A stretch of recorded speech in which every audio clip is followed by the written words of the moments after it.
Okay, um, welcome to another episode of What I Learned from Bobby Hemmit. And this is a decoding of the universe. It is my ramblings and just off the top of my head, I am just talking about the universe and how it really operates. And the things that I'm telling you, I've learned from my own revelation, my own research, not necessarily something that Bobby said. It's just that I have always been looking up astrology and actually a lot of astrology. And then I came across an Egyptian wheel. And I think that wheel is based on the Temple of Dendera. In the Temple of Dendera, there is an astrology wheel. But astrology is the study of the astrobody. That is what astrology is. It's the study of the astrobody. And again, that is my own revelation. So anyway, in this Egyptian wheel that somebody created, okay? And I know it's based on the Temple of Dendera. Dendera, yes. Okay, so in that wheel, and the point that I want to make in this episode is that, as I said, the numbers, shapes, colors, metals, elements are all used in magic. They all have their own energy, their own qualities, their own force, their own consciousness, and the universe responds to them. It is how the universe is organized. So, also, you attach deities to those things, okay? So, there's deities, gods, that are associated with a certain color. And on that Egyptian wheel, it shows that. There's certain... Now, I want to say this, that some things that I have researched, my gut will tell me they're lying. Because sometimes there's some discrepancy in what somebody says about astrology here, and then later they say something else. But I can discern that somebody's saying something that's not true. Because you might see other wheels, and they will say it's other deities, but it's not. It has to make sense. There has to be... You should be able to... If they say it's a certain deity, then whatever has been said about that deity should line up to what they're talking about. And the discrepancy that I think is in the wheel that I saw is the months. The label of the months. I feel there's something incorrect in that. But anyway, there are deities, so you add deities into the concept of magic because it all relates. Now, what else do I want to say about that? How can I tell you another example?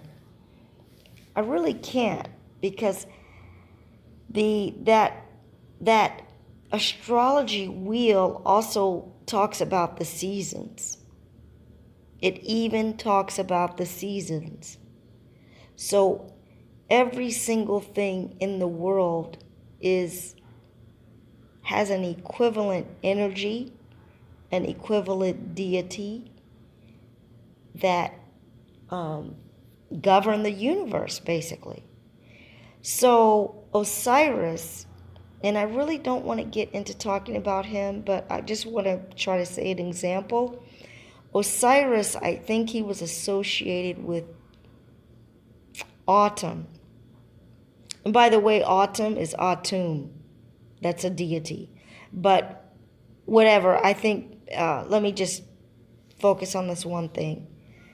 Osiris, according to the wheel that I saw that someone made, is associated with the fall, which is autumn.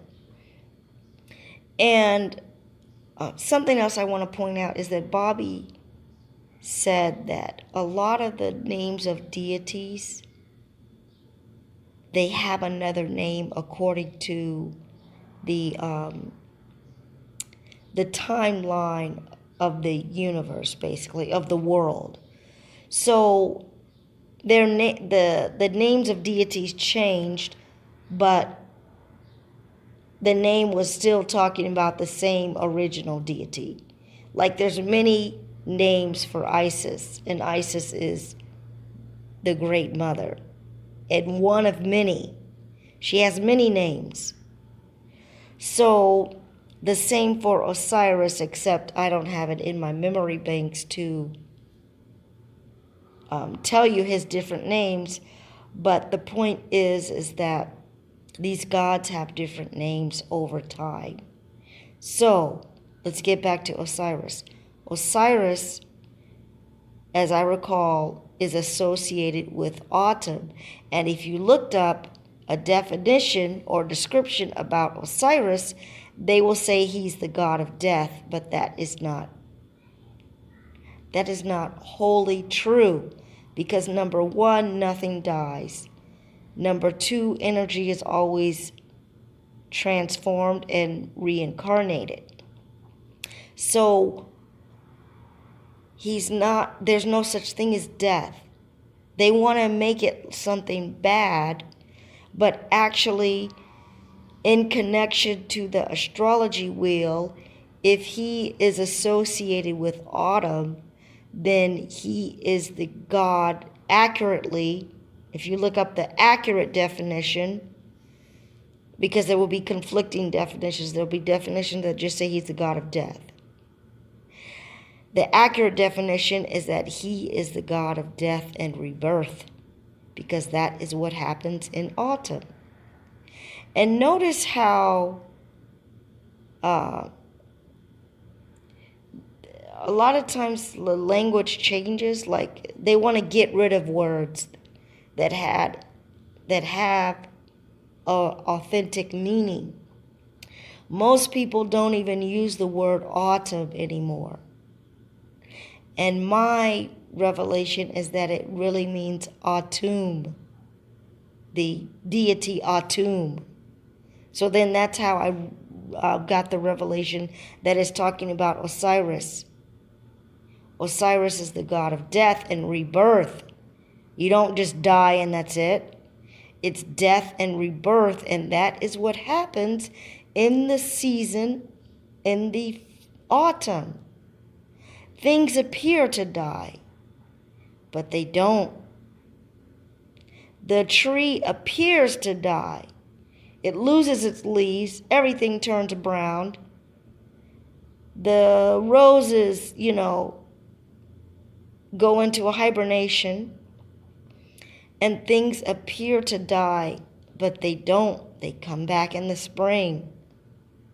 So the governing body, the deity that governs that action in the universe and anything related to those kinds of actions is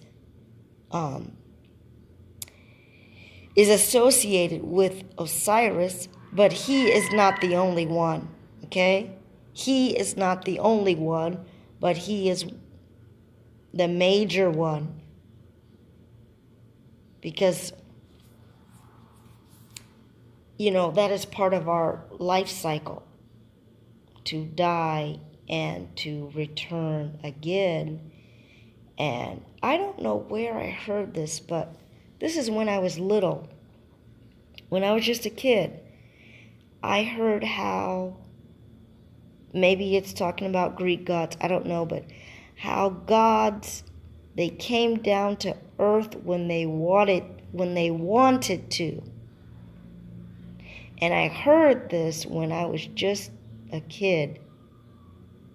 I remember something about gods being something and someone that reincarnated.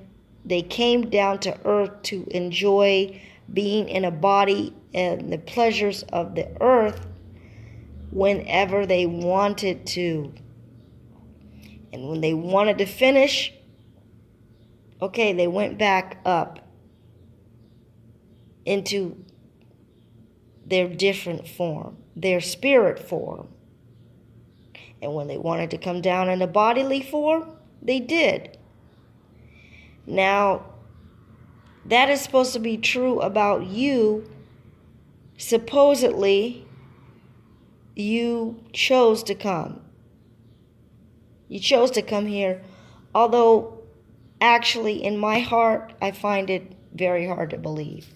Actually, no, I shouldn't say it's hard to believe, because you can do it unconsciously because you're attached to this world. But once you're awake, like I'm awake 1000%, there's no fucking way I'm gonna come back down to this fucking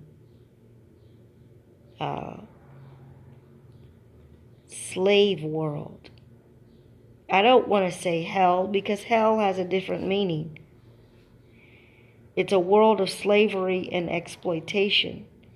And now that I'm awake to that, and I'm not clinging on, and I'm an original person, and I am sharing my knowledge, even if it's just this one video that I made, I did my job. I'm ready to go.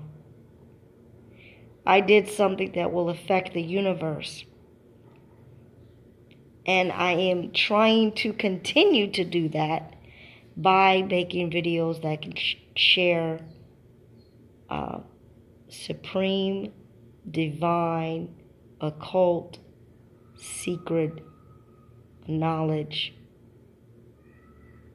that is above the matrix. So, for those of you on the frequency, I'm sure you understood what I have said in my own rambling way. And that ends another episode of What I Learned from Bobby Hemmit.